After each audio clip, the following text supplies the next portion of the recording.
The shooting happened just before 4 o'clock this afternoon on this lonely stretch of road about 5 miles outside Omagh. The 3 men who died were apparently inside a Ford Sierra, hijacked from a local family earlier this afternoon. My sister phoned me to say that her husband had lost his car and would have got up and pick up the 2 kids. So you've got the impression that there's some attempts have been made to hijack your brother-in-law's car? Well, according to the phone call that I got, the car was taken off. The events that followed are confused, but it appears that the occupants of the car opened fire on a lorry parked by the roadside. An army unit positioned on that spot returned fire, riddling the car with bullets. We heard shots, and just passed no marks now, you know. And then we seen the helicopter flying low. Then we seen another one flying low too. And then we come down here, our friends rang us and said they heard shots too. A massive security operation sealed the area within minutes. 2 local priests called to the scene to administer the last rites brought the first descriptions of what had happened. It's quite horrific. It's just the tragic circumstances in which people seem to die in this part of the world. And it's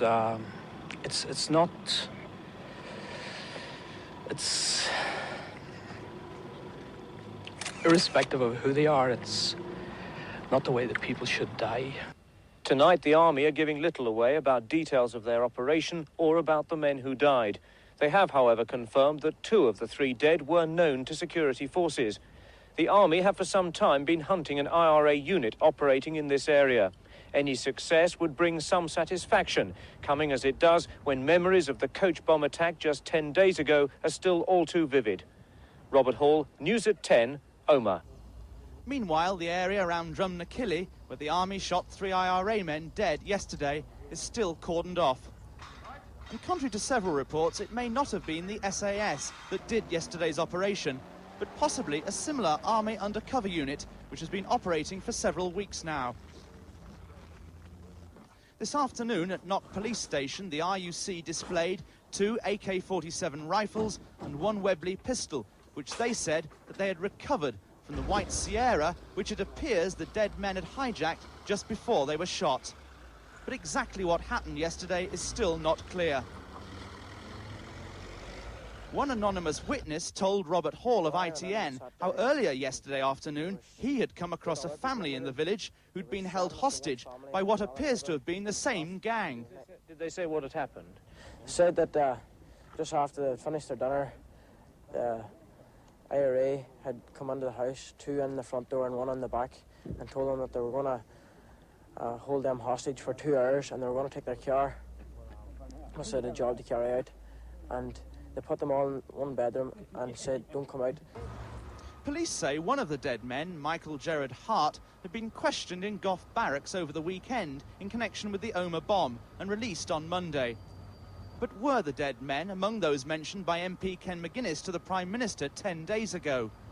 I think it's quite possible from memory, and as I said, I didn't have a list. It's quite possible that some of those people would have been among the names, because they were very well known members of the IRA unit in that area.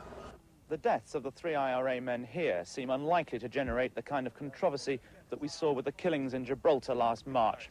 For unlike Gibraltar, it seems that these 3 men were armed, that they'd hijacked 2 cars and had held several people hostage.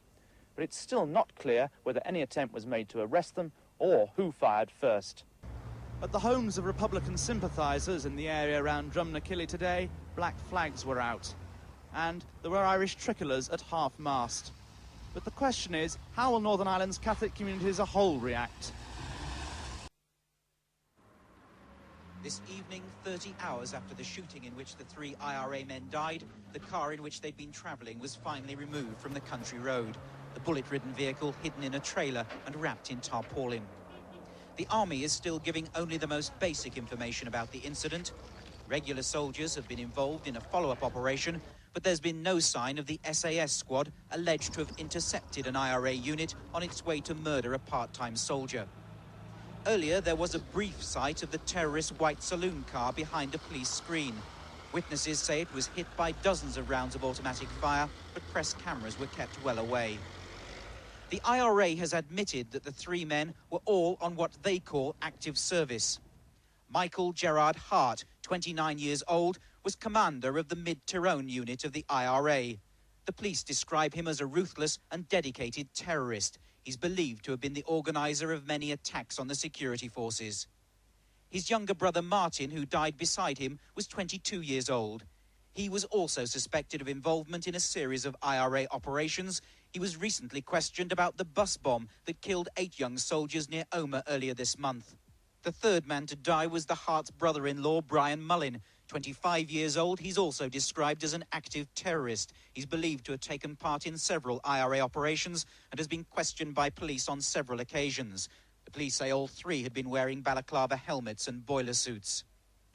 Despite the lack of official information, it's believed an undercover army unit, either the SAS or a similar group, had been carrying out a surveillance operation and had been dug into this remote area for some time. A lorry had been parked across the Omagh to Carrickmore Road, forcing the terrorist car to slow down.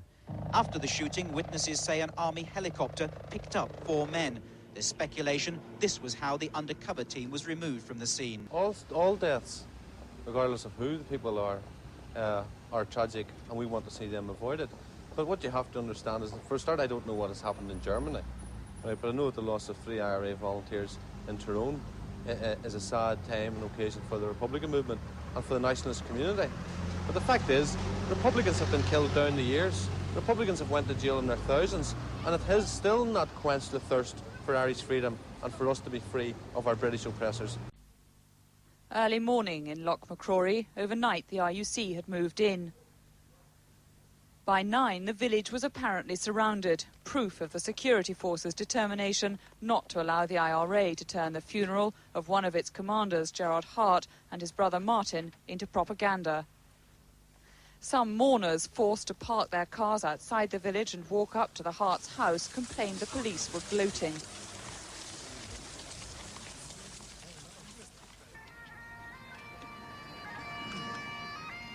And when the coffins, draped in Republican regalia, were brought out and the cortege began its slow journey to the church, there were tense words between Sinn Féin's Martin McGuinness and the RUC. More than 1,000 people marched behind the coffin to join others waiting at the church, where the local priest, Father Taggart, quoting the Pope, reminded the congregation of the obligations of the rule of law.